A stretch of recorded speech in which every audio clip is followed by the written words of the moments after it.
Технические специалисты. The technical specialists. Татьяна Александрова, Олеся Демчук.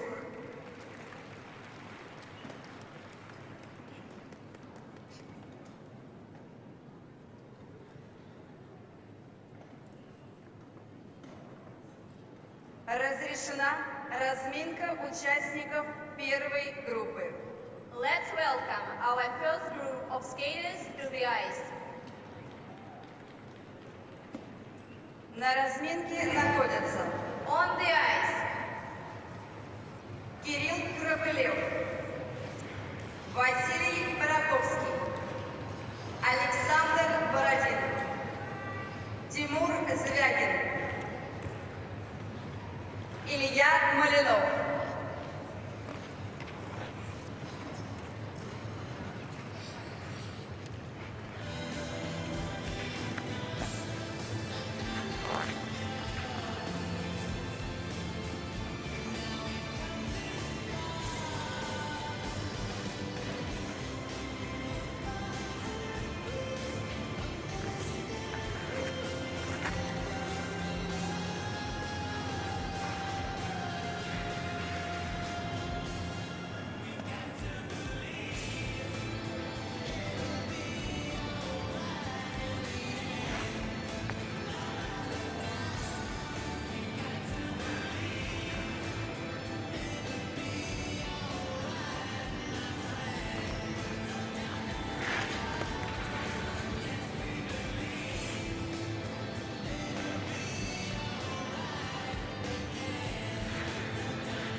окончания разминки осталась 1 минута. Здравствуйте, дорогие друзья! Мы с вами в Новокузнецке. Итак, вторые зимние игры «Дети Азии» набирают свой ход и подключаются фигуристы к этим соревнованиям. Нужно сказать, что будет представлено только одиночное катание, юноши и девушки.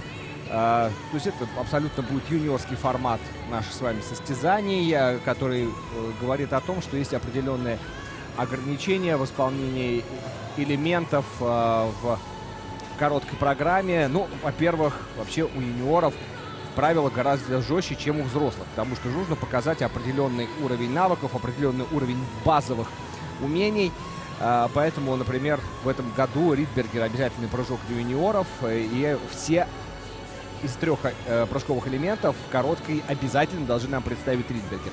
Ну а дальше уже сложность программ будет, по большому счету, различаться, кто будет прыгать двойной аксель, кто тройной аксель, а кто будет делать каскад самое сложное, а кто будет делать попроще, в зависимости от того, что он выучил. Итак, у нас с вами представительство весьма-весьма разнообразное, и уже в первой разминке у нас представляет Москву Кирилл Крапылев, дальше спортсмен из Белоруссии Василий Бараховский, следующим у нас будет кататься Александр Бородин, это Саха-Якутия, потом Тимур Звягин, Узбекистан, и Илья Малянов, Сибирский федеральный округ. Мы приветствуем Кирилла Крапылева, который тренируется в Москве. Тренер Виктория Буцаева в девичестве Волчкова, всем нам хорошо известная. Ну и так, сейчас фигуристы стартуют на вторых зимних играх «Дети Азии». Ваш комментатор Андрей Журанков, а на льду Кирилл Крапылев. 7 обязательных элементов короткой программы. Ну, мы понимаем, что у нас сплошные юноши, и вот этому парню 14 лет.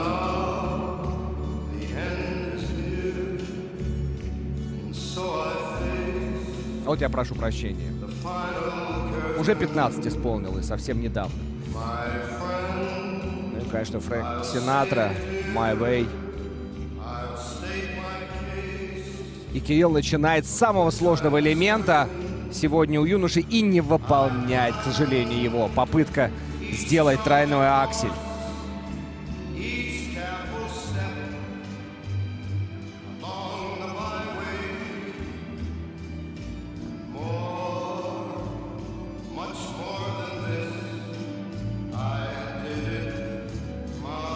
Заход на обязательный Ридбергер.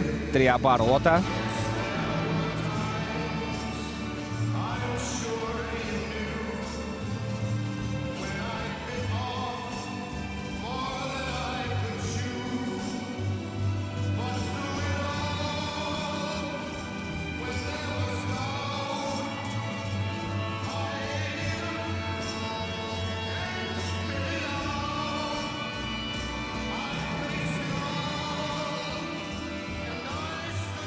И вот сейчас каскад. Флип. И добавляет тройной тулуп. Молодец. Тройной флип, тройной тулуп. Ну, в общем, в основной вот этой всей своей программе он был весьма уверен. Это было видно и на разминке.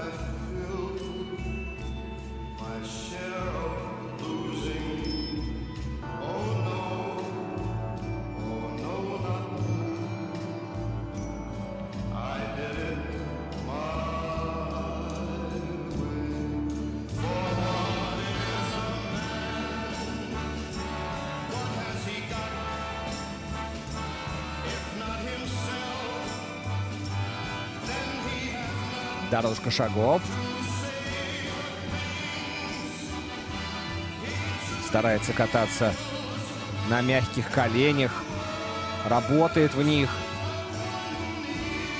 До этого показывал блок из крюков, выкрюков. Сейчас нам показал Твизла. Вот еще один блок пошел. Ну, молодец, парнишка такой катучий. И финальное вращение в волчке. Я так понимаю, что у него должно быть вращение со сменой ноги. Да, вот как раз.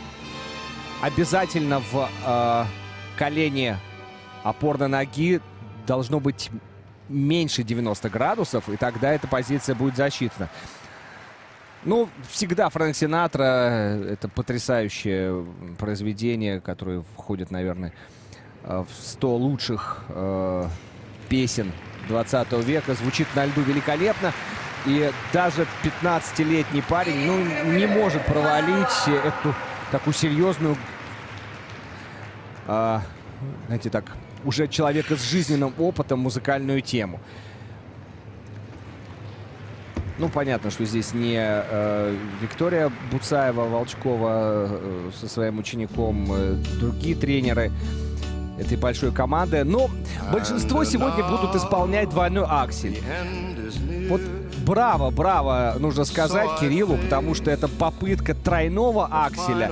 Это действительно, знаете, такая заявка на то, чтобы выйти на все-таки более серьезный взрослый уровень. Хотя у нас и юниорские программы, но все-таки вот недавнее первенство России среди юниоров, где катались и 13-летние, и 18-летние, ну, по возрасту все проходят, вот, то там, конечно, тройные аксели исполняло огромное количество участников.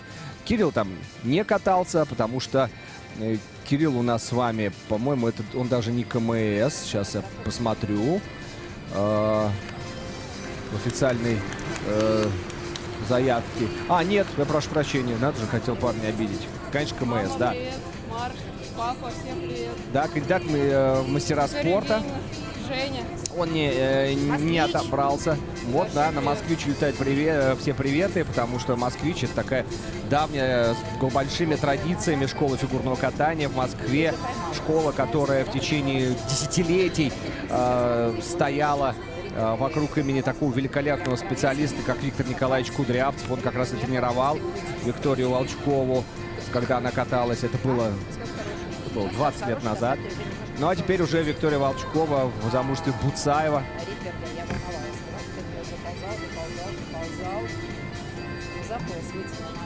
Видите, тренер сразу говорит о своих переживаниях. Заполз Уитбергер, вытянул, а она за него переживала. Ну вот, решили все-таки тройной аксель прыгать. Ну, в общем, да, потеряли. Они, конечно, потеряли, потому что, смотрите, двойной аксель 3,5 в базе, тройной 8 баллов в базе. Сейчас он получит из-за падения, сразу половину снимут с 8 баллов, 4 балла. Вроде бы больше, чем базовая стоимость двойного акселя. Но, с другой стороны, еще будет балл за падение. То есть он за эту попытку неудачную получит всего лишь 3 балла. А если бы он прыгнул двойной аксель с плюсами, то это было бы, ну, где-то там даже на +1, +2, это было бы 4 балла. То есть, да, он теряет 1 балл, но, знаете, риск — дело храбрых. И очень здорово, что он, катавшись у нас первым, также ребевкой распорядилась, он все-таки решился на этот элемент, и мы за это ему аплодируем. У нас, кроме тех спортсменов, которые в первой разминке катаются, которых я уже представил, это вот представители спортсмены Москвы, Беларуси, Саха-Якутии, Узбекистана, Сибирского федерального округа. Будут также сегодня выступать спортсмены Татарстана, Кузбасса, Уральского федерального округа. Ну, ждем оценок. Тут у нас есть, понятное дело, только соревнования стартуют. Есть небольшие задержки.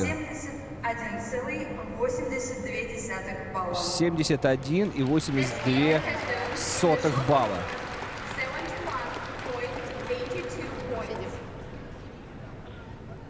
Сколько сидеть еще?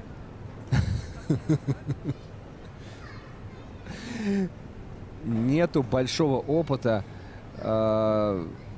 представления себя вот здесь, в углу слез и поцелуев, как это у нас всегда называется, или по-английски в kiss and cry.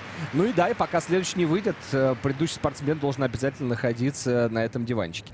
Ну а следующий у нас как раз белорусский спортсмен Василий Бараховский.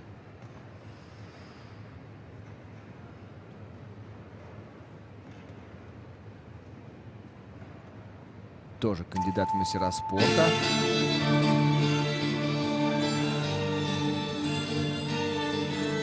И тоже 15 лет. Совсем недавно, в феврале, исполнилось. Они вот практически абсолютные ровесники с Кириллом Карпылевым. Вот двойной аксель. исполняет белорусский спортсмен.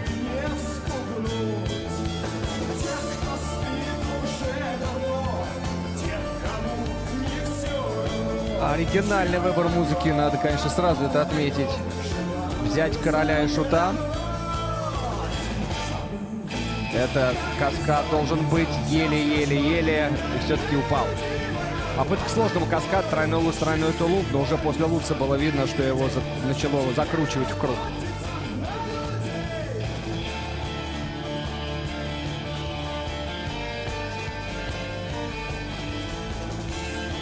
Прыжок во вращение, прыжок в либелу, потом показал позицию в кольце, затем вот эту сложную позицию последнюю.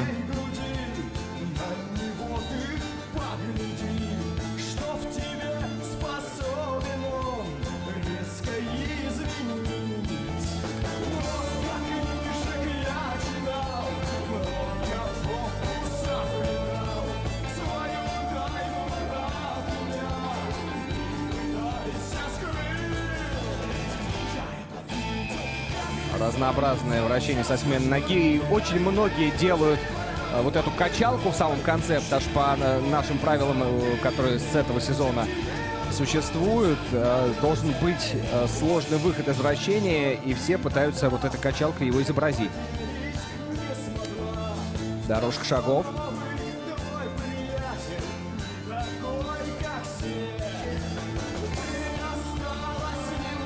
Ну, у Карпылева дорожка шагов была посвободнее. Прям он работал в коленях, а здесь видно, что некоторые сложные шаги требуют серьезного контроля от спортсмена.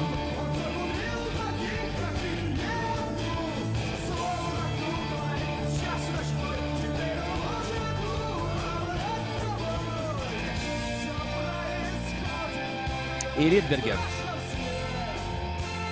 Хороший Ридбергер. Не сказать прям ах, потому что все-таки была серьезная к нему подготовка. Было видно, как он ловит момент выхода с дуги. Прыжок. Здесь потеря скорости на вращении. Ну, заводная программа. Я считаю, что прекрасный, смелый выбор музыки. На больших серьезных соревнованиях вот так вот не рискуют спортсмены. А почему бы для состязаний в Беларуси, в России не выбрать весьма популярную рок-группу с этническим звучанием? Итак, Василий Бараховский, 2008 года рождения. День рождения у него в феврале. И вот нам повторяет. Вот Луц, вот смотрите, показал наружные ребра. Вот здесь уже было сложно. И вот вытащило из круга. Как бы ноги уже шли в круг, а плечи тащило из круга. Поэтому сложно было делать тройной тулуп. Он все-таки постарался его добавить. Но в итоге это уже совершенно практически без шансов было исполнение. И вот мы видели, да, как он готовился к этому Ридбергеру. Маленький недокрутик. Там сейчас внимательно его посмотрит, поэтому из-за этого маленького недокрутика, из-за этого долгого приготовления к прыжку, возможно, что и оценка уйдет в минусовую зону. Но это я так гадаю примерно, потому что я не знаю, как договорились здесь судьи работать. Потому что, в принципе, каждая судейская бригада может выбрать свой стиль. И техническая бригада, кстати, я просто их объединяю в одну. То есть, если сейчас техническая бригада решит, что смотрим все недокруты, ничего не прощаем, то здесь, конечно, посыпется программа у всех по базовой стоимости. Но я думаю, что так не будет. Все-таки здесь задача на играх «Дети Азии», наоборот, дать спортсменам почувствовать больше уверенности, дать возможность увидеть соперников, увидеть у себя оценки хорошие. Ну, по крайней мере, по сумме 71 балл 82 сотых, которая была у Кирилла Карпылева. Вроде бы судейство достаточно спокойное, лояльное. Ну, потом поглядим, конечно, когда все выступят. Это потом проанализируем. Но мне кажется, что, конечно, здесь не будут уж так совсем жестко карать, как это на больших серьезных стартах происходит. Где действительно, знаете, как нужно из лучших выбрать лучших. И там многие нюансы решают, в том числе в судейских решениях. Здесь, наверное, должно быть как-то все поспокойней. Оценки, пожалуйста. This chorus, please. Да, есть такое. Непривычно даже. Василий Бараховский набрал 63,79 балла. Я даже больше, чем я даже так было, как бы сказали. The skater for Вот слышали, видите реакцию у спортсмена? Он доволен этим оценком, потому что при таких ошибках, которые он за собой знает, и при срыве каскада, набрал больше. 69, 5 баллов. 5 баллов от того, что он набирал как лучшая сумма, я так понимаю.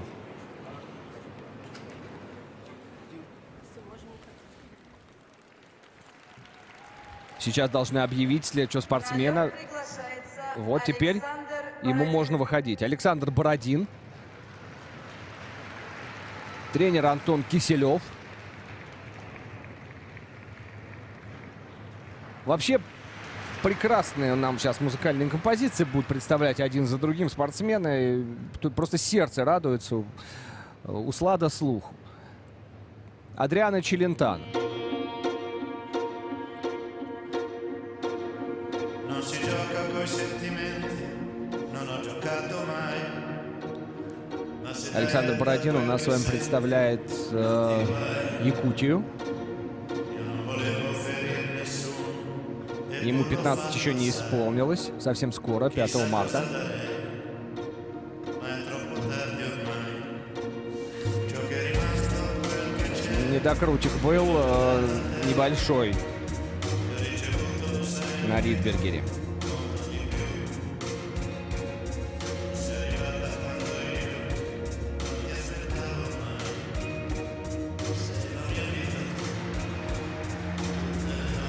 Ну, конечно, должен был быть в идеале каскад тройной лут с тройной тулуп, но в итоге сделан был только 3-2.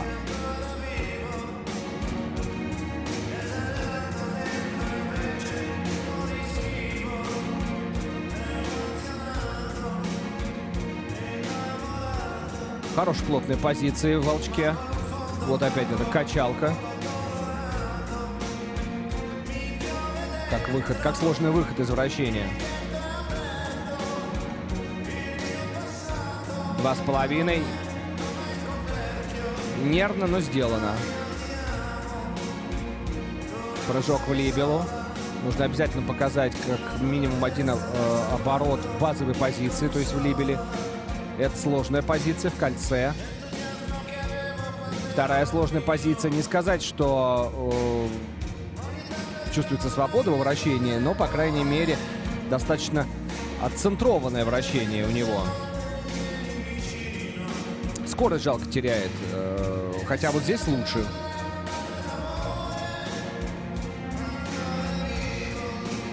Смена ноги. Ну, у него, да, у него позиция в волчке, она поинтереснее будет.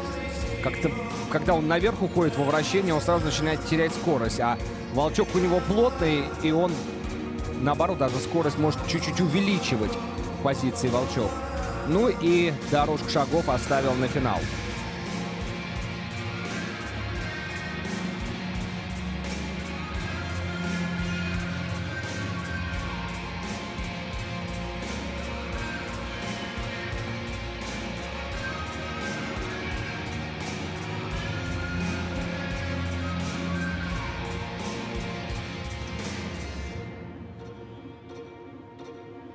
Неужели прям там и закончит?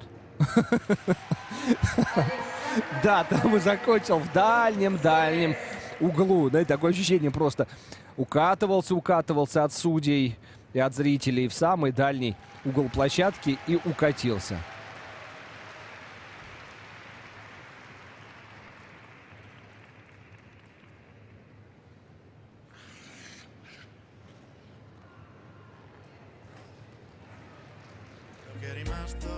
Ну, теперь смотрим повторы. Начало с Ридбергера. Да, большой недокрут, даже это не Кью, это точно галка будет. Следовательно, уже тройной Ридбергер потеря потери в базовой стоимости и еще -2 от судей. Вот здесь, кстати, неплохой тройной луц, высокий, но клюнул корпусом. А если уже клюнул корпусом, то потом уже оттуда снизу вытаскивать себя во второй прыжок очень сложно. И хода не было. Был бы ход, он мог бы там на этом ходу подровнять корпус, занести плечи. Но нет, это, к сожалению, нет. Тут нужно было прям делать идеально, чтобы исполнить этот каскад. Он говорил, там надо перекладываться выше, а не снизу брать. Ну, сейчас сразу начинается разбор. Как раз говорит о том, что ему не очень удобна была позиция во вращении. Это, по-моему, это вторая сложная позиция в прыжке в либелу. Быстро отсудили Александра Бородина, прям судьи сразу выставили. Ну, тут достаточно много минусов, и даже дорожка, скорее всего, на минусы может уйти, потому что медленно видно, что так он, знаете, нелегко справляется с ней. Получает 60,7 балла. Текущее место третье. 60,7 балла. Вот за компоненты у него примерно столько же, сколько и за технику. Но пока у нас третий.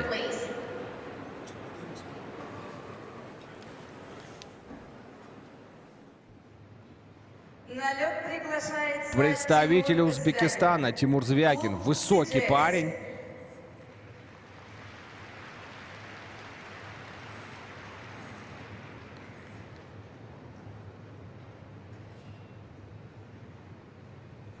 Ну и он самый старший среди всех участников этого юниорского турнира. Ему уже 16 лет.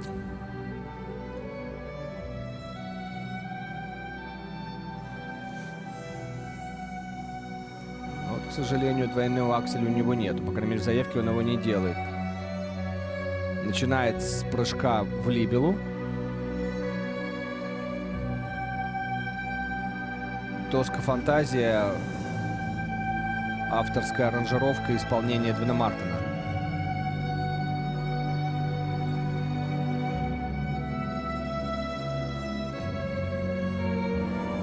Ой-ой-ой.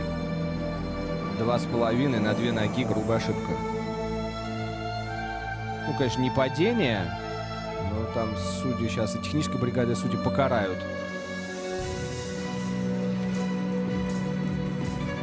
Двойной луц, тройной тулуп.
Прекрасное музыкальное сопровождение. Хорошо парень выглядит на льду.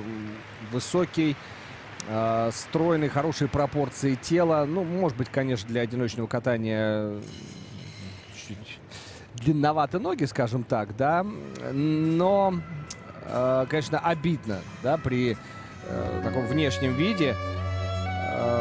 Видите как, вот смотрите, раз, даже 2,5 на 2 ноги, и точно такая же ошибка будет еще вот здесь. Здесь только 2 оборота, ну здесь пошел на тройной, огромный недокрут, по большому счету приземлялся практически на ход вперед, и он даже не раскрывается.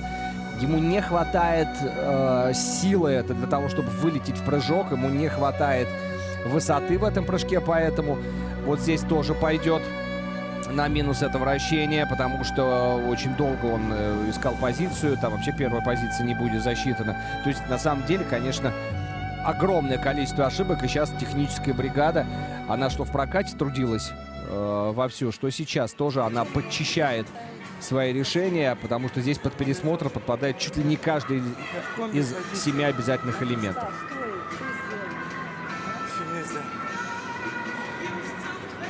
Но все равно нужно, конечно, приободрить Тимура Звягина и его тренера Ирину Сазонову. Сборная Узбекистана.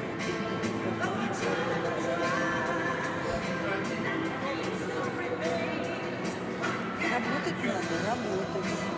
Да? Вот я тебе говорю, сейчас поприседать. А ты говоришь, я не приседаю, не лучше. Ну, а вот надо все равно вместе себе загреть. Вот сразу нам тренер все и объяснила, что парень не дорабатывает на тренировках. Там, где она ему говорит приседать, а он сразу говорит, а я и приседаю. Хотя на самом деле тренер-то лучше видит. Но ему 16 лет.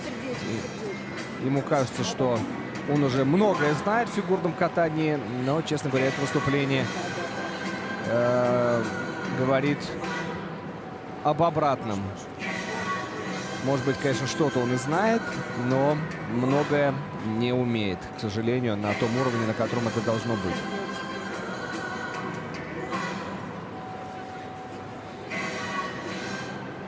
Ну и оценки Тимура Звягина. Оценки, пожалуйста.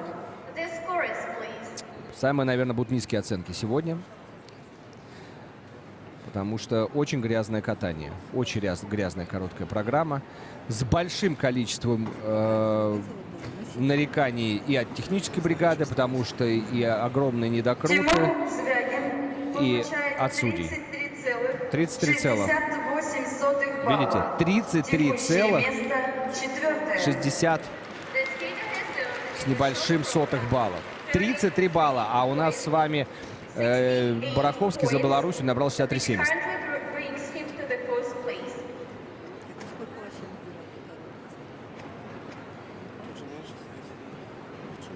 На лед приглашается Илья Малянов. Клуб «Рассвет», Красноярск. Ну, раз клуб «Рассвет», значит клуб «Рассвет». Парень тренируется в Красноярске, Илья Малянов. Итак, его короткая программа.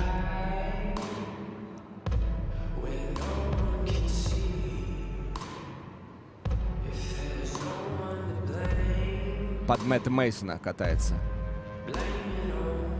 Put it on me. Композиция. Хорошая выбрана композиция, потому что для короткой программы то, что нужно. Темп не самый высокий, и при этом есть четкий бит, совершенно четкий счет, и ему легко в данном случае производить впечатление, что он катается в музыку, потому что, ну, ее легко слышать и легко на льду. Смотрим, 2,5, нормально. Под такой ритм легко кататься.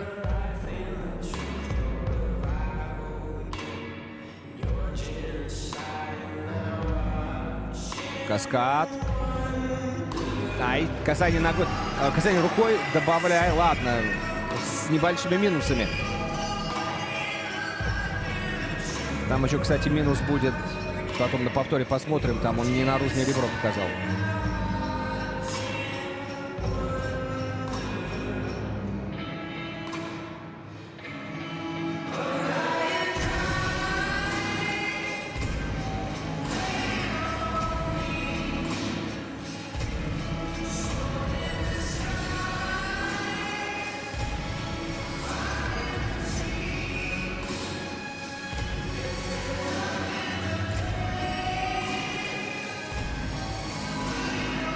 Вот этот блок неплохо сделал.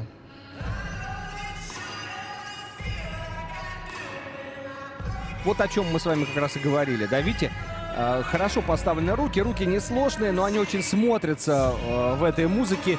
И поэтому ощущение, конечно, что оценка за компоненты должна быть повыше, потому что музыкальные акценты переданы, отработаны. Есть акценты, есть пластические акценты. Есть презентация программы. Да и вообще парень катается с расправленными плечами. Делаем. Молодец, тройной Ридбергер. У него еще 2 вращения осталось. Так. Наружное ребро показал на вращение, что является сложной вариацией. Центровка, конечно, страдает.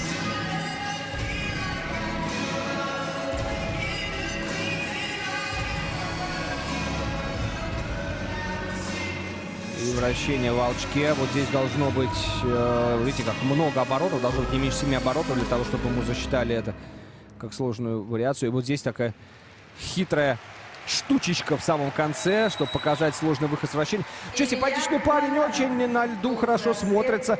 Молодец Илья Малянов, который тренируется в Красноярске, представляет Сибирский федеральный округ.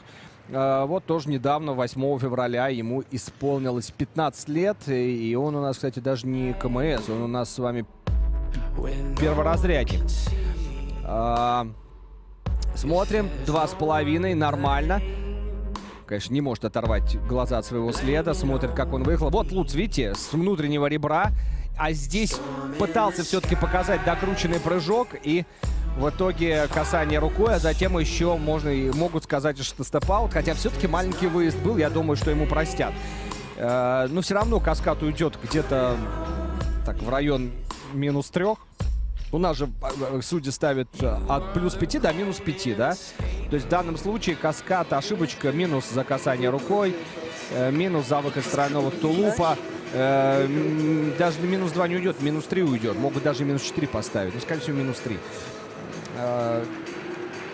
Ридбергер был сделан неплохо в самом конце. Очень хорошее впечатление произвел на дорожке шагов. Вращение чуть-чуть медленные, но зато, правда, есть некая такая натянутость. Попытка показывать четкие, хорошие позиции. Может быть, 8. 71? Без акселя? Вот, видите, как они удивляются, что он 71 без акселя набрал. То есть они, понимаете, как они привыкли, видите, обратите внимание, они видят свои баллы при таком количестве ошибок и радуются, потому что они здесь, как я и предполагал, судят очень-очень лояльно для того, чтобы поддержать спортсменов. Нужно, кстати, представить тренеров. Ирина Белоусова и Ярослав Попов работают с Ильей. 1030. Интересно. Я вообще так еще никогда не катал. Море эмоций, если честно. Завтра собираешься? Конечно. То есть этих марашек не надо уже начистить. Да. Больше 60 на привычку набрать. Я не знаю, Нет, что больше такое. 60 будет точно. Ну, хочется, знаешь, не 60, а 67. 65, 67. Да. Ну, хочется. Что будет, уже там посмотрим. Желание уже понятно. Хочется 65-67. Ну, прощение смотреть. Но вообще, то, что он сказал, буря эмоций, сразу тренер ему говорит, давай, мол, на завтра-то как собираться? Он говорит, да. То есть завтра все выступят в произвольной программе. И вы знаете, исходя из того, что все-таки в произвольной программе у юниоров, как и у взрослых, 7 прыжковых элементов, ой, там будет у нас с вами действо «Будь здоров». И это действо предполагает, что даже какой-нибудь там парень вместо 8-7 при хорошо исполненной произвольной программе, будем, конечно, посмотрим, какие сегодня будут разрывы, но просто ошибаться могут все. И классное исполнение выведет любого из них в чемпионы. Ну что, 65 будет? Сейчас у Бараховского 63,70. Набрал 62,85 Не будет. балла. Текущее место третье. 62,85. Да не мало. Вот, мне кажется, что чуть-чуть Ирина Белоусова перебарщивает. Конечно, хотелось больше, но тут, если посмотреть, то, конечно, каскад очень сильно ушел в минусовую зону. Приглашается вторая группа участников.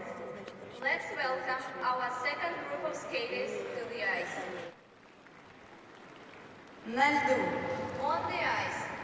Александр Борисов, Антон Рязанов, Федор Шадрин, Карим Хасанов, Глеб Ковтун.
До окончания разминки осталась 1 минута.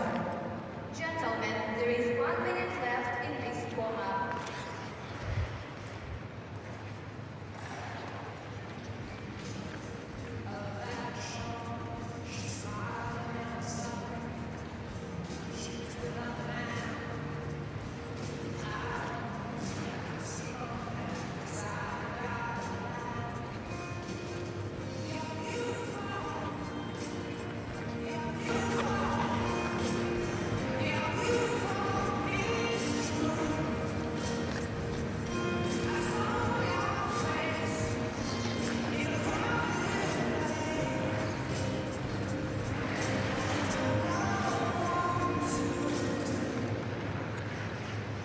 Разминка закончена.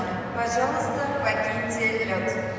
Gentlemen, your warm-up has ended. Please leave the ice.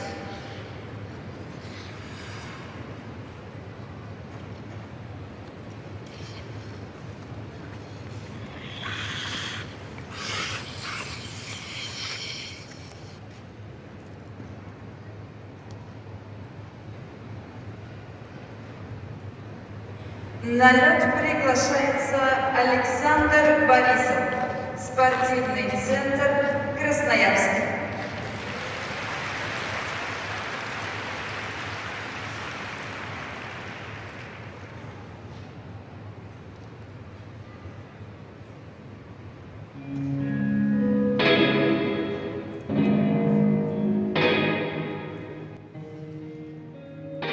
«15 лет ему». Под Эда Ширана. Его короткая программа. Ну что, хорошее, достаточно уверенное начало. Сразу скорость набрал. Жалко, конечно, что у него не самые сложные прыжковые элементы. Ну, потому что когда у всех есть аксель, почти все прыгают 2,5, а не 3,5. У нас трое здесь будут пытаться сделать тройной аксель. И у всех будет обязательно Ридбергер, то, конечно, можно набрать побольше за счет каскада. А вот каскад у него не самый дорогой, не лут-тулуп, не флип-тулуп, а всего лишь тройной тулуп. Сделал его с маленькой помаркой. А вот связку потом клевую показал тройной Ридбергер.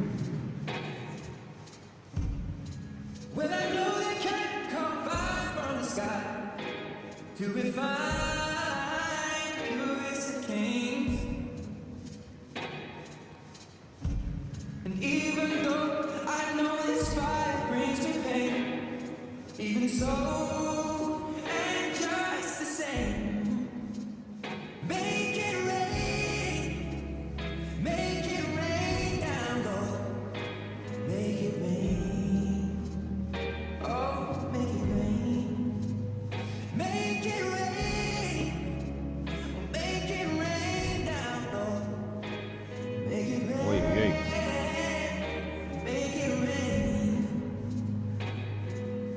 Пытается четко показывать внутренние, наружные ребра в шагах. Делать такие качественные переходы. На самом деле, знаете как, есть имитация четкости в шагах и поворотах, потому что в момент самому перехода с ребра на ребро у него часто конек все-таки стоит прямо. И тут сразу 2,5 в конце этой дорожки шагов. И сразу прыжок во вращение. Ну, честно говоря, эта связка выглядела достаточно коряво. Извините за это определение.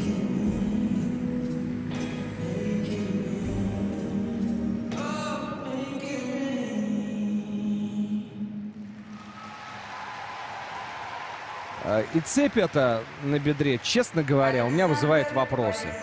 Вот так вот вроде бы элемент костюма, но во всех вращениях болтается как непонятно что. То ли это хвост, то ли это что-то оторвалось. И, честно говоря, судьи имеют право во второй оценке к этому придраться. Если кому-то мешает элемент костюма, он считает, что он лишний, что он не соответствует, так скажем, спортивному принципу программы, можно тут и вмешаться, что называется, своими баллами во второй оценке, конечно. Первая оценка, она техническая. Вот давайте смотрим сейчас 2,5. Ну, вот у него есть такой момент, у него нет очень красивого, четкого выезда. У него согнута свободная нога, которая вот левая, которая выходит на прыжке назад, на приземлении назад. И она у него как-то вот, как будто бы он, знаете, ею баланс держит в этом прыжке. И четкого, красивого выезда он не показывает.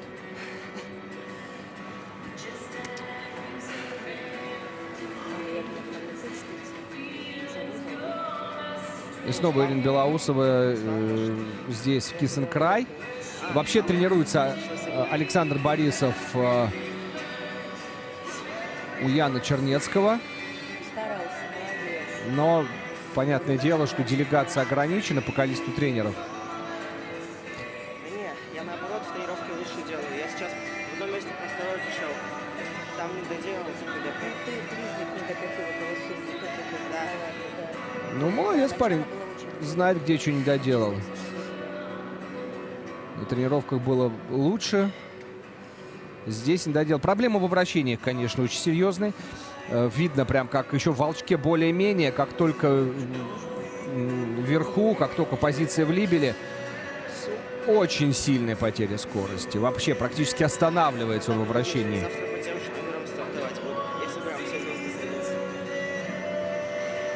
Но, конечно, для всех ребят эти соревнования незабываемый опыт. Видно, как они нервничают, как они пытаются справиться с тем огромным количеством адреналина, который сейчас у них гуляет по жилам. Потому что когда ты соревнуешься в родном Красноярске или в родном федеральном округе, на каких-то местных соревнованиях, ты уже как-то к этому привык к 15 годам. А тут вокруг парни, которых ты никогда не видел, да, которые впервые являются твоими соперниками. Ты не знаешь ни как они выступят, ни, самое главное, ни как ты выступишь. Потому что для них это действительно международные соревнования. Первые большие международные в карьере. И оценки Александра Борисова. Лидирует у нас Кирилл Карпылев, который открывал нашу короткую программу 71-82. Здесь будет далеко. 50 баллов. Текущее место 51,5 балла. И он у нас с вами 5-й из 6 участников. Да, самая маленькая сумма у представителя Узбекистана, у Тимура Звягина. 33,68. На лед приглашается Антон Рязанов. Клуб ЗВС. Якутск. Еще один представитель Саха-Якутии. У нас уже катался Александр Бородин. И сейчас его место 4-е у Александра Бородина. А это Антон Рязанов, который вместе с Александром тренируется в Якутске. 15-летний спортсмен.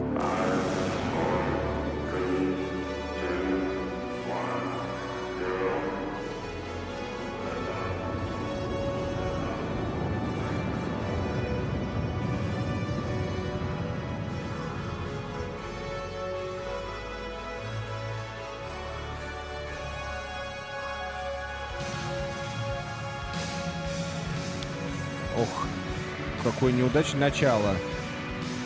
Есть проблема с Ридбергером, это видно по заходу на этот прыжок.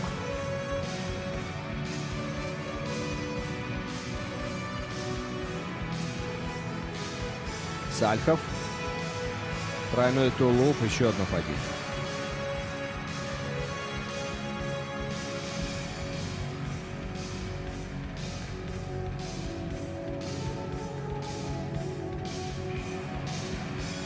А вот вращение хорошее.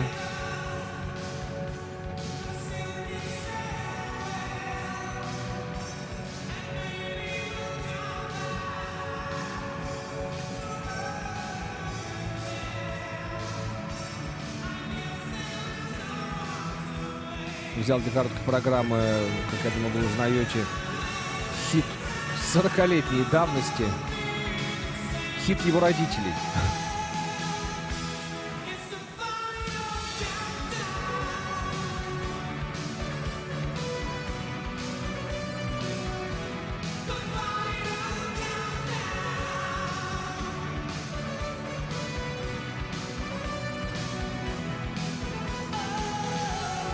дорожка была сделана, как будто бы не целая дорожка, как будто половину показал в правой части катка. Она странно поставлена. Ой-ой-ой-ой-ой. Но тут нет. По-моему, даже 7 оборотов он не додержал.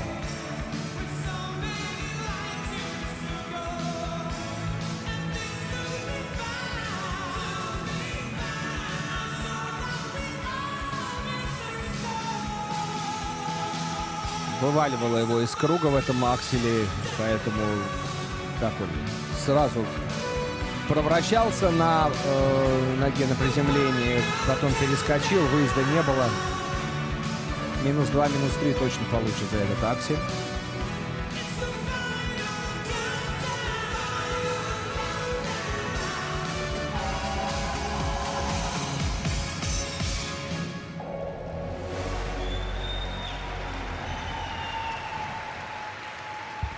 Антон Рязанов, клуб ЗВС. Антон Рязанов, Якутск. который представляет клуб ЗВС, спортсмен из Республики Саха-Якутия.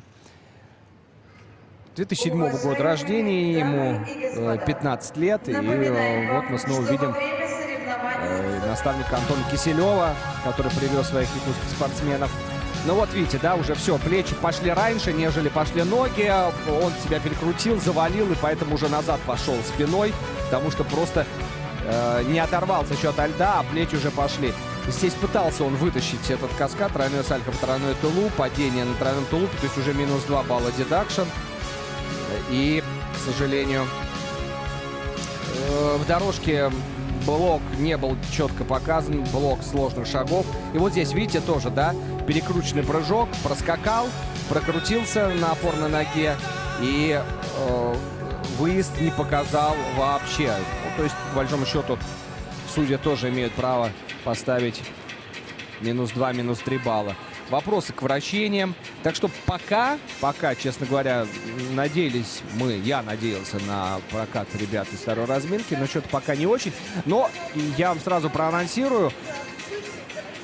Последним у нас в этой пятерке будет кататься Глеб Ковтун, который тренируется в Тюмени. И он здесь даже на раскатке, вот буквально несколько минут назад, проверял свой тройной аксель. Если Глеб Ковтун сделает тройной аксель и чисто всю остальную программу, то 100% это будет лидер по итогам короткой программы. Ну ладно, не будем загадывать, потому что вот эти 7 обязательных элементов, 3 прыжковых, 3 вращений дорожных шагов для юниоров, это действительно серьезное испытание. Тут еще такой интересный момент. У юниоров произвольная программа, она короче, чем у взрослых, и там нету одного элемента. Там как раз нет дорожных шагов, там есть хореосеквенция. Дорожки нет. Поэтому получается, что дорожку юниоры показывают именно в короткой программе. И мы видим, что далеко не у всех получается справиться со сложными шагами, поворотами, петлями, скобками и так далее. Ну, скобка. Это у нас тоже поворот. Тренер пытается его успокоить, но сильно расстроился. Не справился, конечно, с нервами, и как-то все это посыпалось как раз с первого Ридбергера. Но вот поспешил он на нем, честно говоря. Дернул плечами раньше, стал вкручиваться в прыжок, а ноги чуть-чуть подотстали. Это вот прям, знаете, микроны. Антон Рязанов набрал 42,74. Шестое. The skater resumed in the short program 42.74 points, which brings him currently in the 6th place.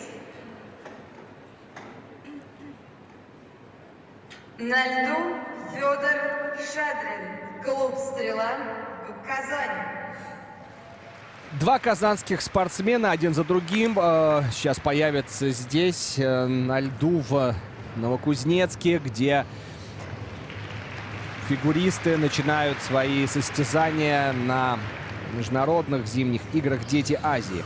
Итак, сначала Федор Шадрин, а затем Карим Хасанов. Федору Шадрину 16 лет. Ну, кстати, они оба из Казани, но представляют разные спортивные клубы.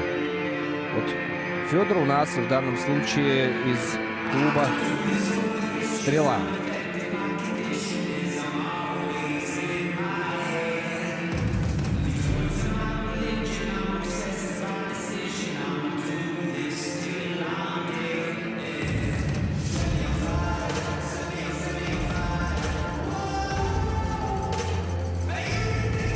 Молодец, без подготовки, хорошо, обязательный Ридбергер.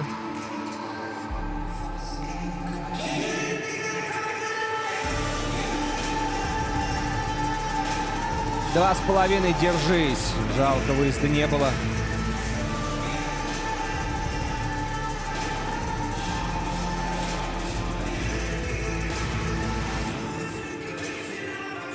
Повыше надо ногу в этой либели, в этой позиции поднимать.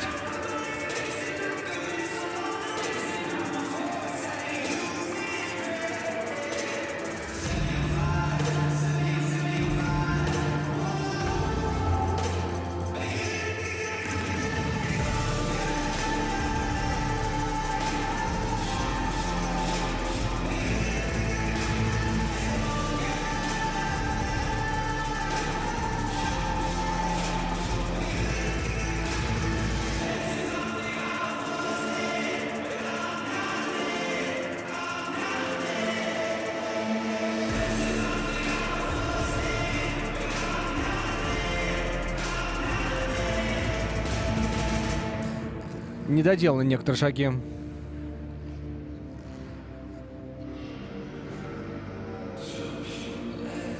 Тут почему я на это обращаю внимание? Потому что в зависимости от того, сколько ты сложных шагов сделал, у тебя столько и будет стоить в базе твоя дорожка шагов. То есть техническая панель сидит и прям высматривает, сколько у тебя выпрыгнул, сколько крюков, как ты сделал какие блоки, какие у тебя петли, какая у тебя работа во всех сложных шагах. И уже дальше по этому показателю они определяют, какой уровень сложности. Наивысший 4-й, значит базовая стоимость будет наивысшая, либо там уровень 2-й или 1-й. Каскад, молодец. По прыжкам он справился. Практически. Конечно, каскад у него был не 3-3, а 3-2. С другой стороны, лучше так и не упасть. Ох, как он не уложился в музыку-то, а. Остановись! Ау! Что ты? Но я так понимаю, что он сейчас может получить как раз дедакшн за то, что он не уложился в отведенное время.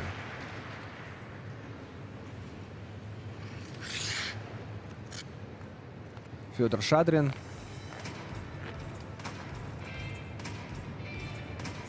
Тренирует его Надежда Заякина и Илья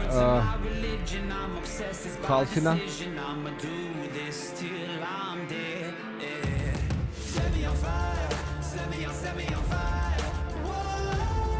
Начал действительно с очень уверенного тройного Ридбергера. Потом как раз вот ошибка на двойном акселе. Вот здесь вот очень важно, чтобы нога была, получается, как бы колено-бедро, колено выше бедра, по большому счету, нужно. То есть нужно поднимать ногу повыше.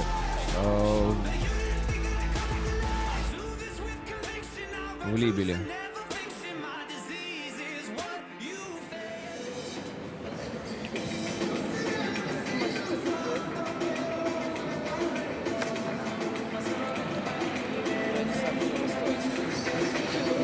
Где-то плюсы были у него, да, в этой программе, а где-то он не дотянул по сложности элементов.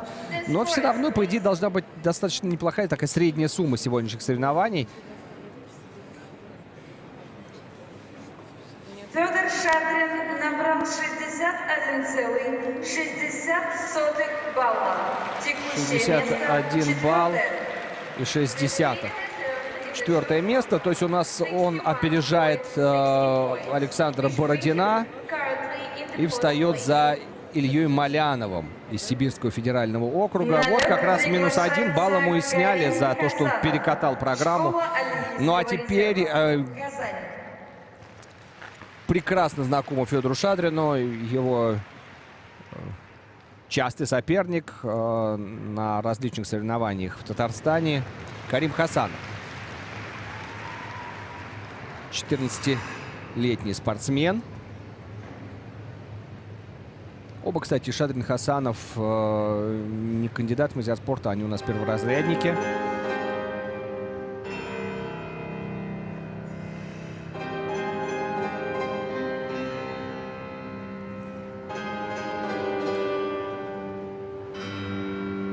Короткую программу у Карима под композицию «Нострадамус» Вильяма Джозефа.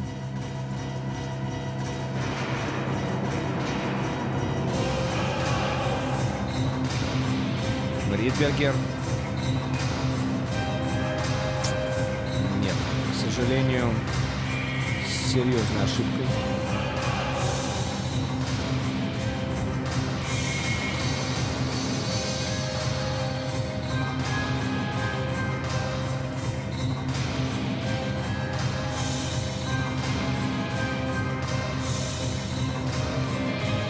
Два с половиной сделано.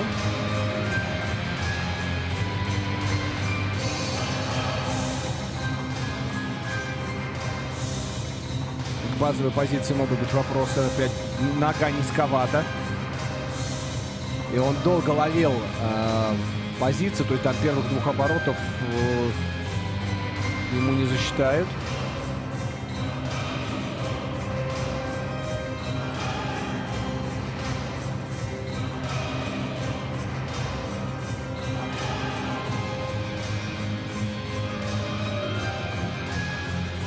Тройной Сальхов, двойной тулуп. Дай бог, чтобы на ноль ему судьи оценили этот каскад.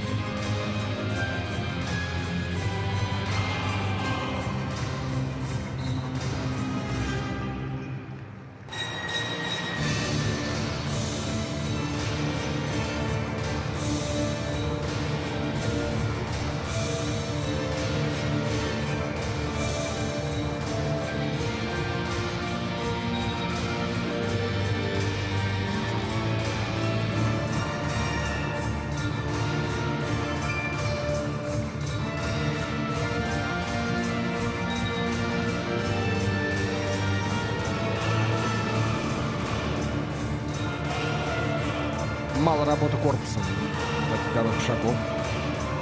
Ну, вот в конце так махнул рукой, но корпус зафиксирован под одним углом в пояснице. И то есть ноги делают, а свободы в этих ногах из-за этого зажатого корпуса не чувствуется.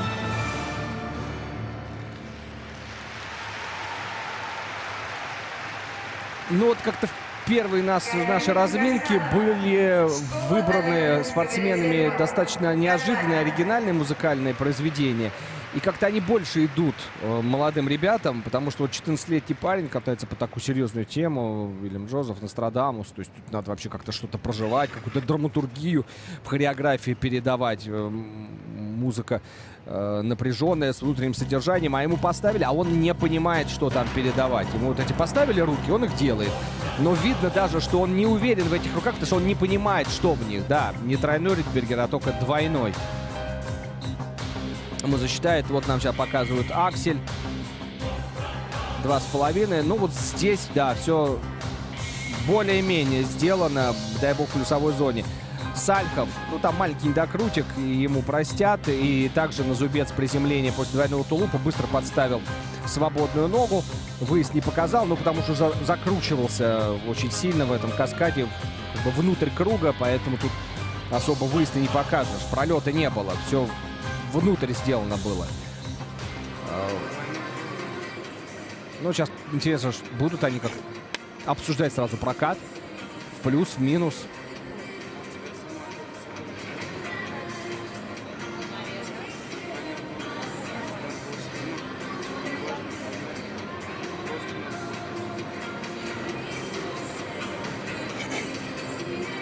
Но на раскатке они улыбались, как-то, знаете, гораздо более оптимистично выглядели, нежели сейчас в Кисенкрай.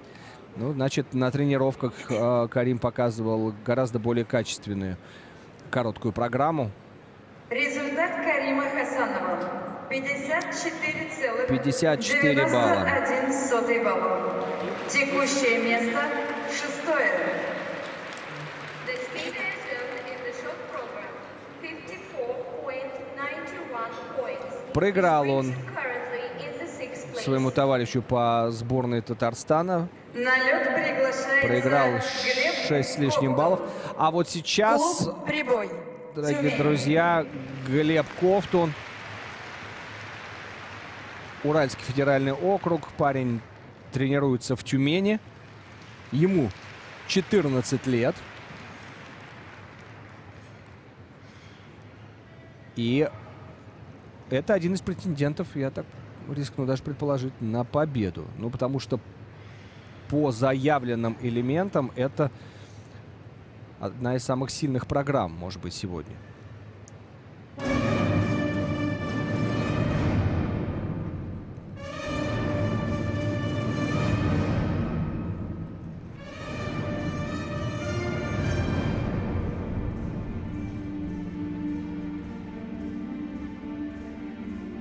Тройной аксель в самом начале. Решающий момент. Делай, ну что ж ты, а? Не поверил сам в себя. Рано раскрылся на ход вперед. Жалко.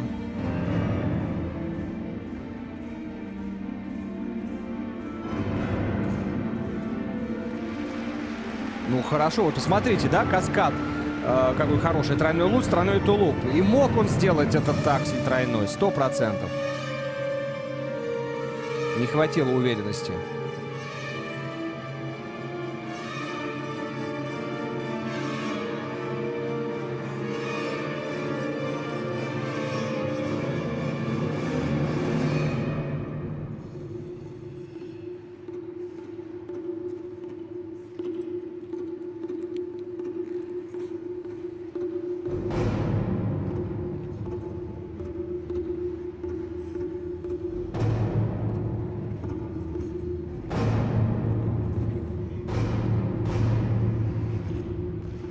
Тройной Ридбергер. Хорошее колени у парня.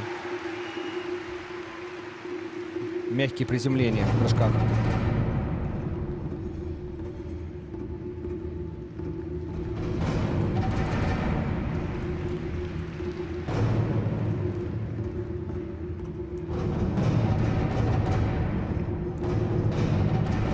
Интересный элемент поставлены. Вращение. Вращение в волчке со смены ноги, а теперь комбинированное вращение со смены ноги, причем сразу подряд, да, и вот это вот здесь у бортика сделано. Хотя, в общем-то, вращения неплохие, можно их и более ярко представить в центре ледовой площадки.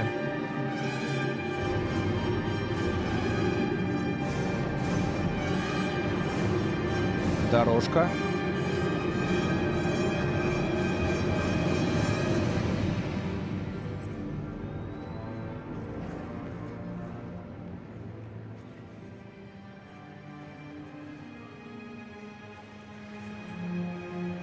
Скорости чуть-чуть побольше.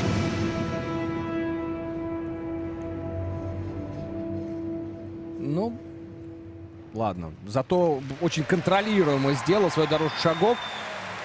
Да, вот видно, что, хотя парню 14 лет, он не самый у нас с вами опытный, но школа видна.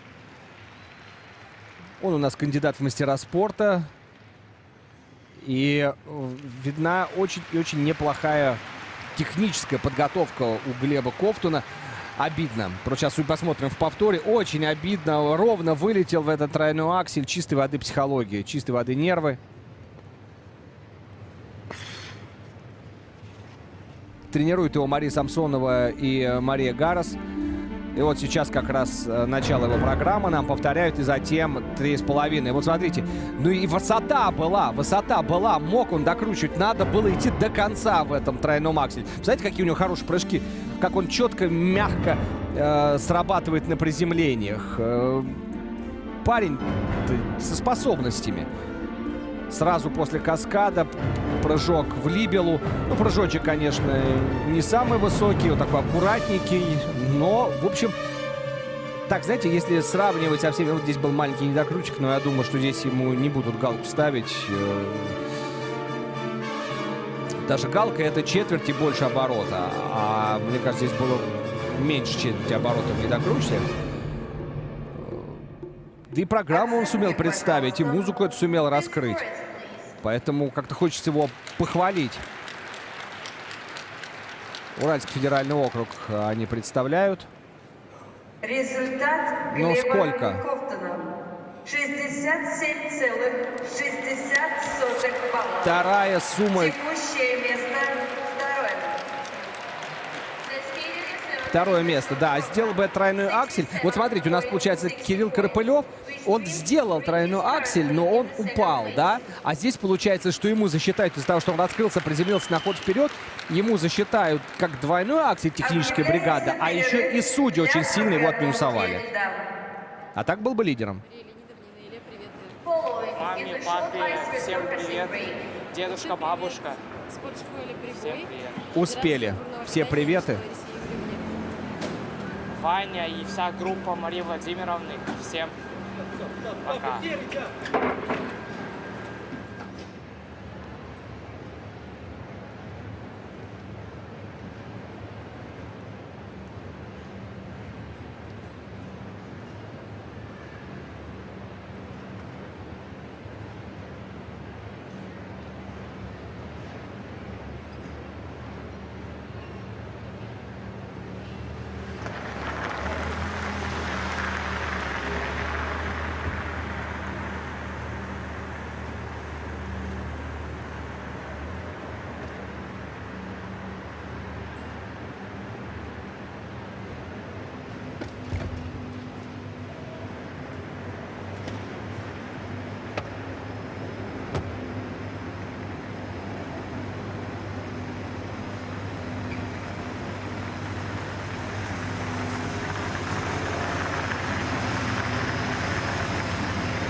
Наши соревнования продолжаются. Разрешена разминка третьей группы участников.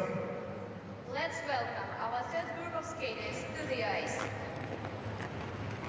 На льду Вадим Мануленко, Александр Чмин, Павел Гавдис, Максим Автушенко, Ильяс Гениатуллин.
До окончания разминки осталась 1 минута. There is 1 minute left in this warm-up.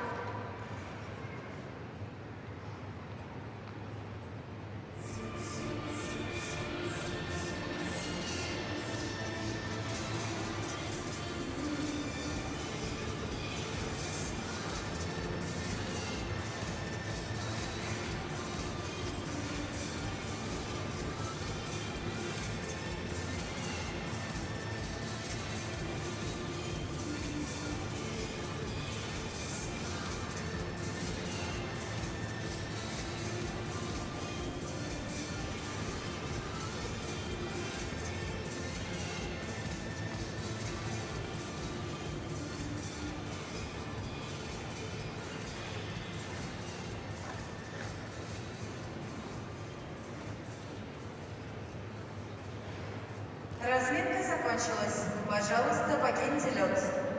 Your warm-up has ended. Please please the ice.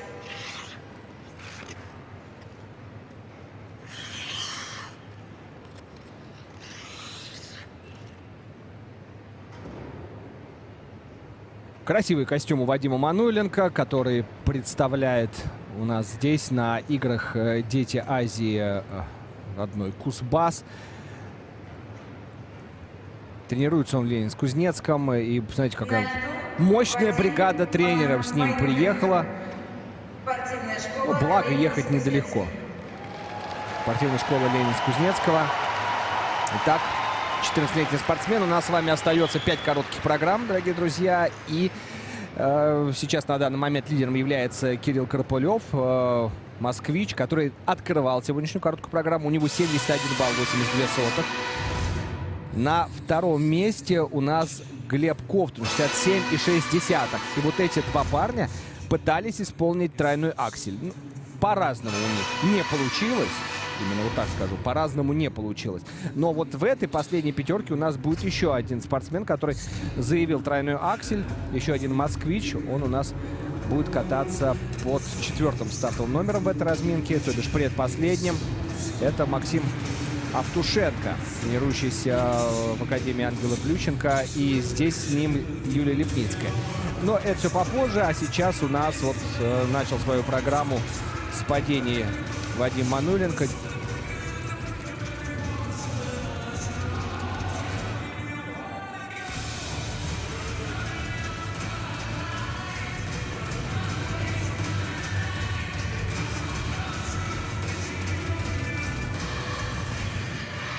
К сожалению, он уже без каскада.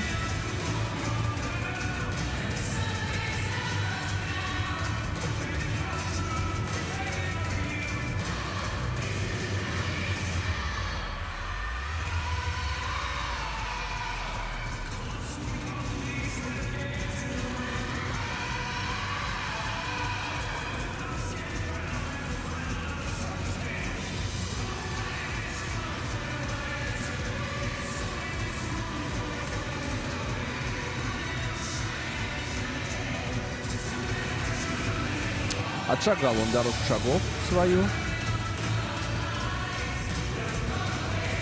Да, набор, конечно, у него не самый конкурентоспособный. Даже здесь, по меркам этого турнира, видите, всего лишь обязательно Ридбергер 2 оборота. Нету тройного Ридбергера у этого спортсмена.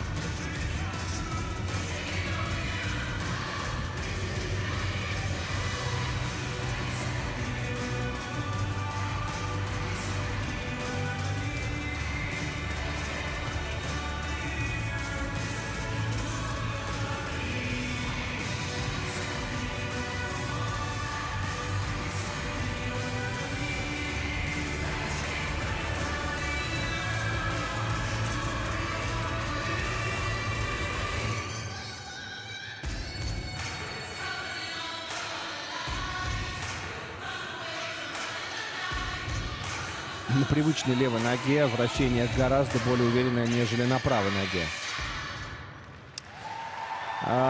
Великий шоумен Саша Самарин, наш известный фигурист, тренирующийся в школе ЦСКА имени Станислава Жука был одним из первых, кто взял эту музыку для своих программ. А вон там Юлия Лепницкая, кстати. Мы очень рады ее видеть, потому что Юля не часто появляется на больших соревнованиях. Ведет такой весьма закрытый образ жизни. Но она показывает, как раз сейчас повторяют тройной сальхов. Должен был быть каскад, тройной сальхов, двойной тулуп. В итоге без каскада он даже сразу после сальхова завалился. И вот здесь тоже мы видим, что развернуло его. И если бы на этом выпаде свободно ногу не положил на льду, то получил бы меньше минусов, нежели сейчас ему судьи поставили. И двойной Ридбергер, ну, понятно, что двойной Ридбергер, ну, нельзя уж срывать ни в коей мере. Для 14-летнего спортсмена, по большому счету, это тот элемент, который он должен делать, знаете, уже лет с 9. Но видно еще, что парень вырос, ноги сильно выросли, корпус еще не успевает, поэтому ломается техника в начале этой зоны роста. Импровизация хорошая была. Пытаются судьи так, психологически его поддержать. Хотя, конечно, Оценки, пожалуйста.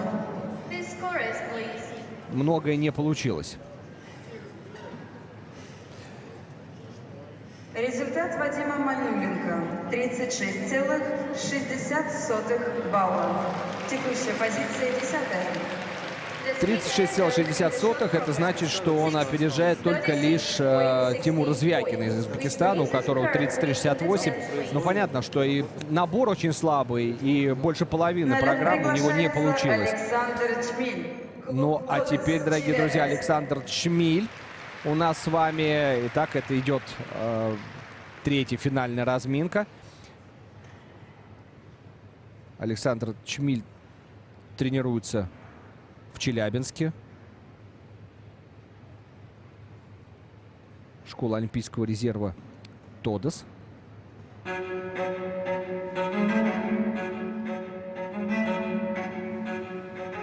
Тройного акселя уверенно у него нету, поэтому 2,5 будет исполнять. А так в остальном набор хороший, потому что каскад заявлен, тройной луз, тройной тулуп. Ну и пока по первым шагам хорошее уверенное катание.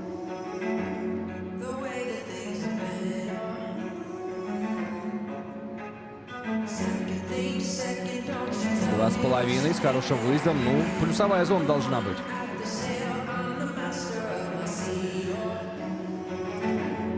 Самый молодой парень, ему 14 исполнится только лишь в июне месяце.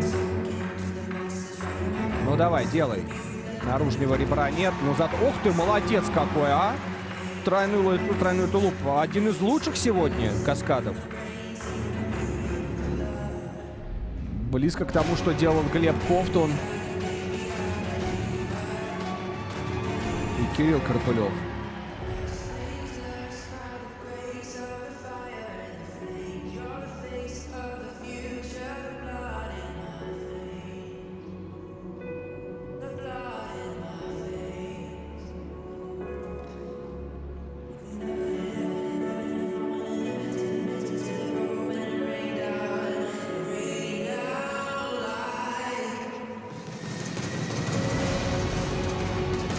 Хорошая дорожка шагов, весьма свободен он в ней. Вы посмотрите, много работы руками. Ну, вообще, конечно, ценится больше работа корпусом, но ее старается показывать Александр.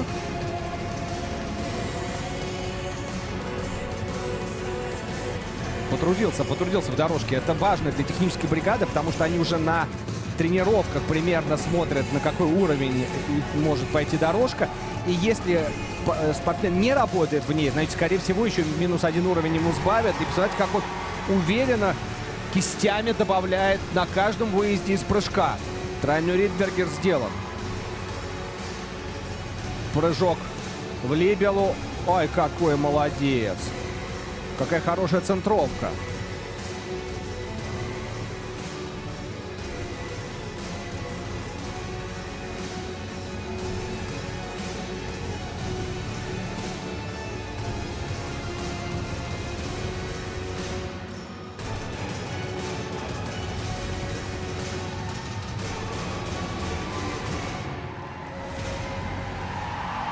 Браво, браво. Ну вот, наконец-то, первый у нас сегодня спортсмен. Ну, понятно, что катался, когда Кирилл Карпылев, он у нас первым выступал. Тут еще много зрителей не подошло. А здесь уже трибуны заполняются постепенно. И вот первый такой прокат, который был сделан именно для зрителей, который был сделан весьма и весьма качественно. Молодец какой.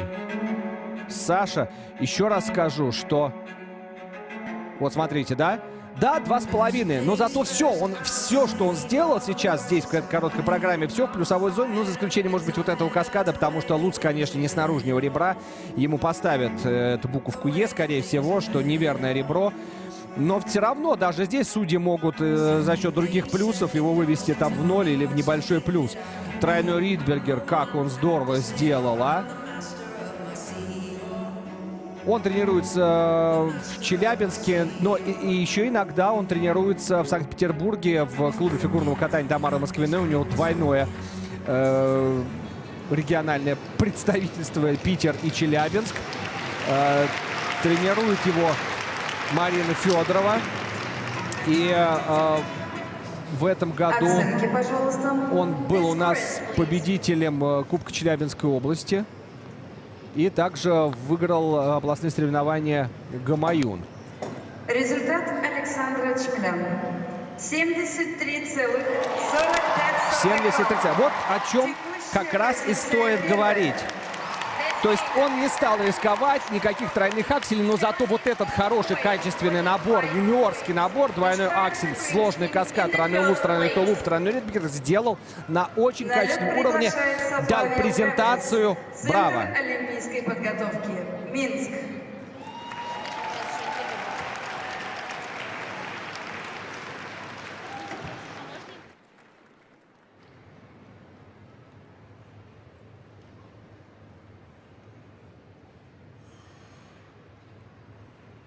И сразу за 13-летним спортсменом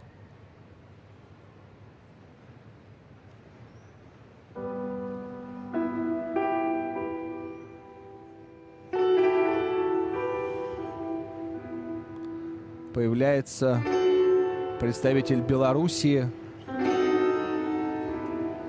чуть более опытный, почти 15-летний Павел Гаврис.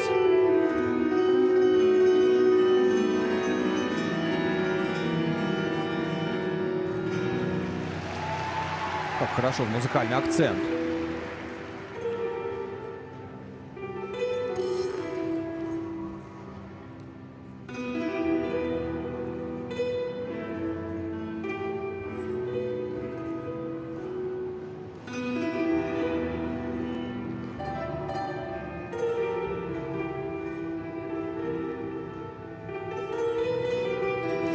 Тройной луц, тройной тулуп. Молодец.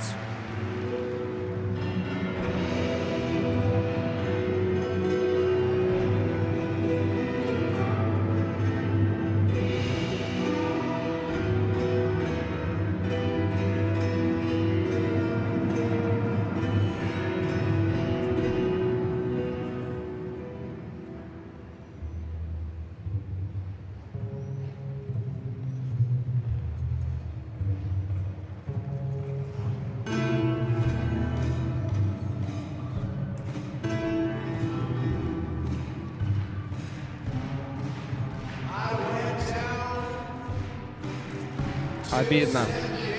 Ну все, оставался только тройной Ридбергер, и он у него не получился.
Парню 14, почти 15 в марте исполнится. Но он так и выглядит, честно говоря, да, лет на 15-16. Очень взросло выглядит Павел Гавдис, который тренируется в Центре олимпийской подготовки в Минске. Итак, это сборная Беларуси. 2 спортсмена у нас представляют Беларусь здесь на играх «Дети Азии». В первой разминке выступал Василий Бараховский, и у него сумма 63,7. То есть сейчас на данный момент это у нас с вами 4-я сумма. В принципе, я думаю, что вполне мог набрать даже и побольше Павел Гавдис, если бы не это злочастный Ридбергер. Ну, здесь, конечно, не было наружного ребра на Луце, но тройной Луц, двойной тулуп он сделал. И вот, к сожалению, Ридбергер сейчас нам повторяют. Смотрите, вот он раз делает и раскрывается раньше, и в итоге у него получается не тройной Ридбергер, а, к сожалению, только двойной Ридбергер, да еще с минусами от судьи. Это очень большие потери. Это, ну, больше 3 баллов он потерял. Юлия Соловьева и Татьяной Ефременко работают с этим спортсменом, который действительно показал одну такую, значит, программу, одну из самых взрослых программ на сегодня. Ну, наверное, вот по взрослости презентации программы его можно поставить в один ряд с Глебом Ковтуном, который у нас закрывал предыдущую разминку и который набрал 67,6 балла. Пытался исполнять тройную аксель. Ну, я так все-таки рискну предположить, что, наверное, тройную аксель мы сегодня увидим успешно. Очень хочется. Но вот хотя Александр Чмиль набрал сейчас первую сумму 73,45 и без тройного акселя, а просто сделал двойную, но зато все остальное сделав исключительно на плюсы от судей. Вот это ГОЕ, которая создается из плюсов судейских, она очень влияет на итоговый результат, эта оценка. 57.37 points, which brings him currently in the 8th place. На лед приглашается Максим Автушенко. Школа Плющенко, Москва. Вы сами все слышали. Максим Автушенко, Ангелы Плющенко. Москвич представляет столицу.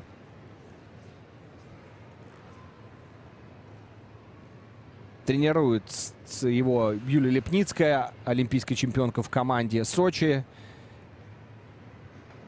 Смотрим за ее учеником.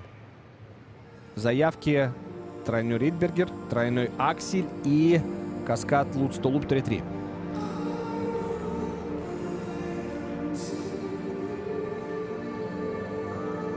Начинает с тройного Ридбергера. Молодец, хорошо, красиво. Под Dire Straits, Money for Nothing. Его короткая программа.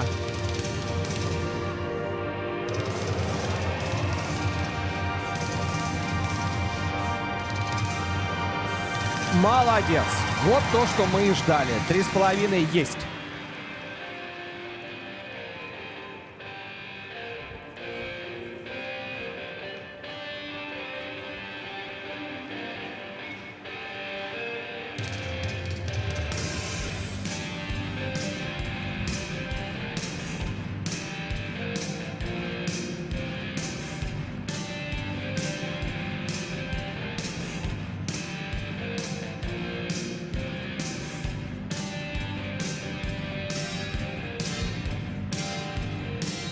За прыжком в липелу сразу же идет у него вращение со смены ноги. Ну, надо, ну, поглубже, чуть-чуть сядь поглубже, быстрее садись.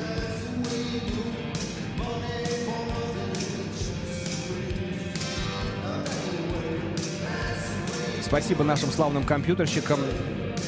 У нас с вами 15 одиночников. Вот на 14-м они смогли наладить компьютерную и как бы отображение компьютерной судейской системы. Браво! Тройной Луц, тройной тулуп сделано. Катается на явное первое место. Пока ничего не теряет.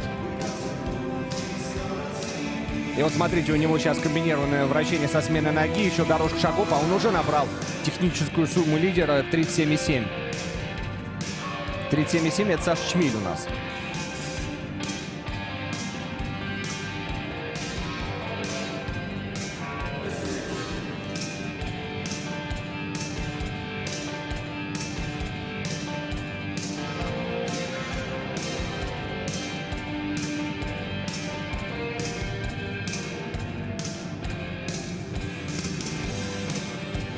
Вспомнил, что надо вот так вот рукой сделать. Прям видно было, что... О!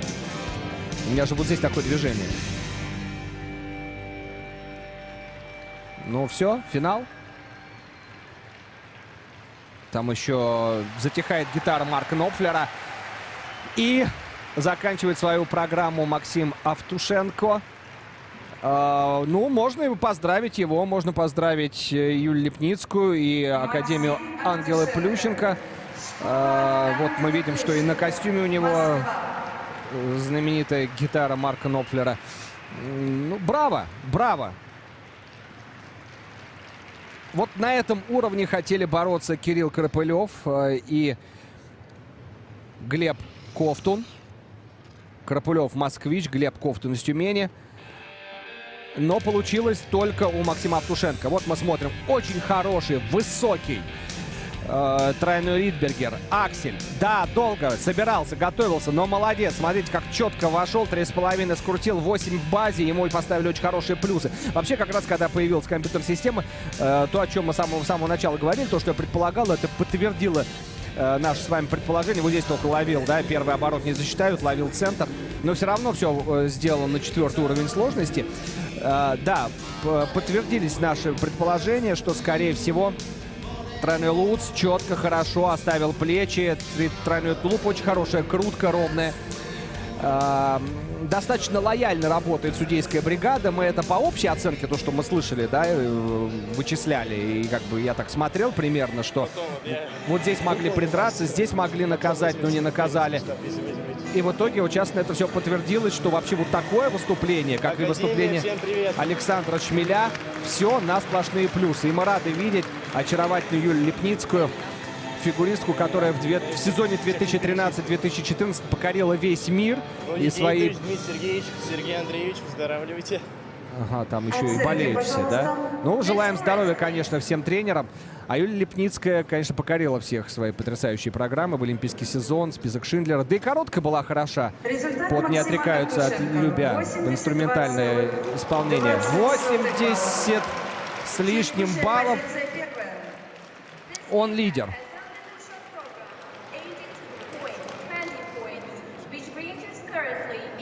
Немногословно Юлия Липницкая, как всегда, 82 балла и 2/10.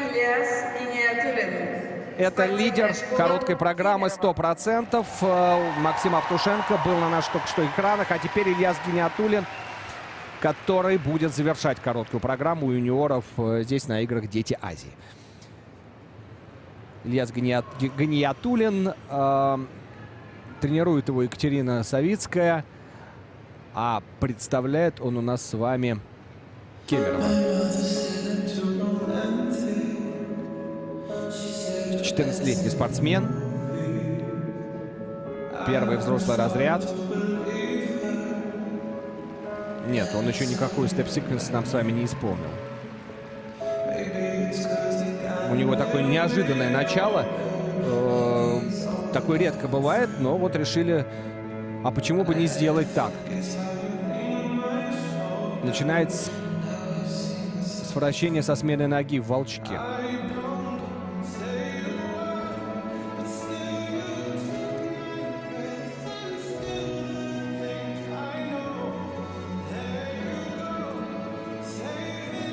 Какой необычный заход на Ридбергер.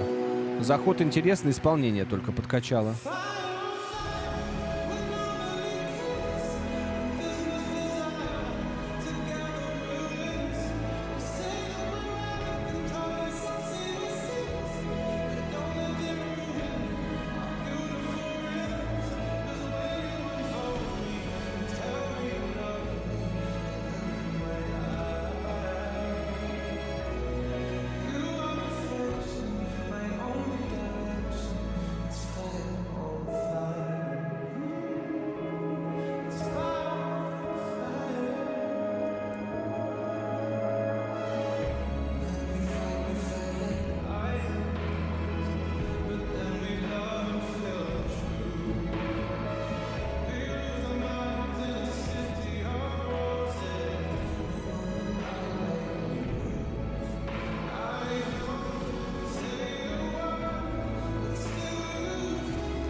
По заходу было видно, что страшно нервничает перед двойным акселем.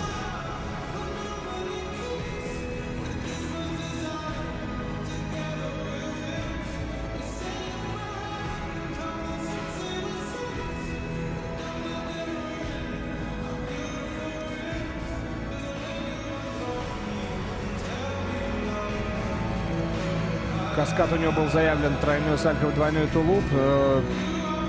Поменял каскад. Понял, что тройной сальхов не сделает. Сделал двойной луз, двойной тулуп.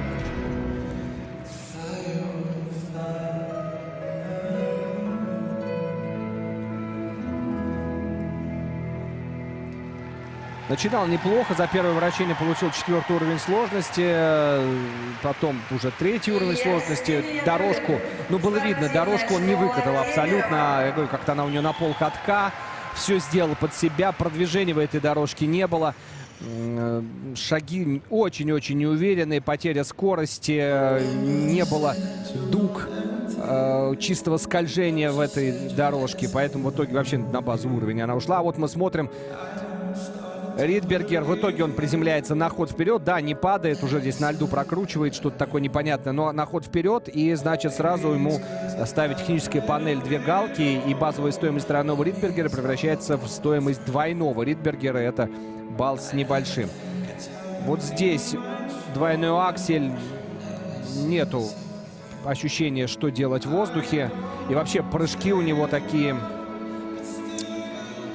Он не чувствует, когда раскрываться, к сожалению. Это прям видно. То есть 50 на 50. Как получится, так и не получится. Екатерина Савицкая его тренирует. Красиво катался. Ну, пытался красиво кататься.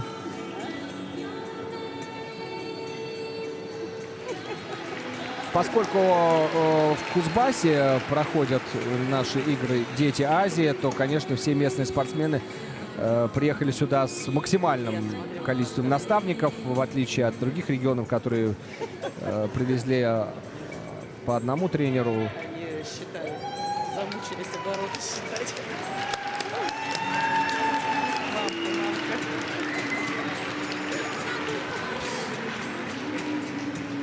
Ну что, тут недалеко от Новокузнецка до Кемерово, поэтому здесь и родители Ильяса Гниатуллина. Ну, он у нас завершает короткую программу. Мы совершенно четко понимаем, что Максим Автушенко лидер, 82 балла.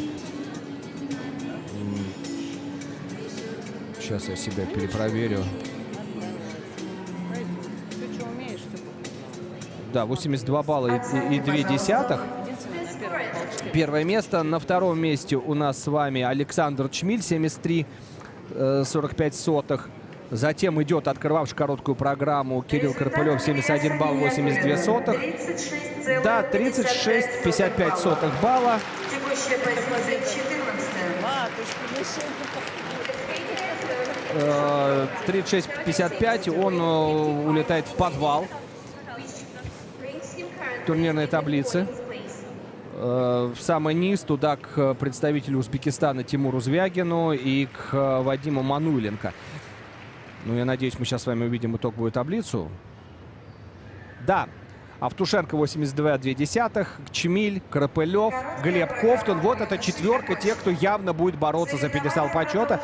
Но посмотрим, как откатается Василий Бараховский из Беларуси, Илья Малянов. Ну, наверное, это те спортсмены, которые запомнили сегодня в первую очередь. Андрей Журанков был сегодня с вами. Смотрим за играми «Дети Азии». У нас еще девичья короткая программа и произвольная программа. Так что фигурное катание в виде одиночников как девушек, так и юношей в полном объеме здесь представлено. До скорой встречи.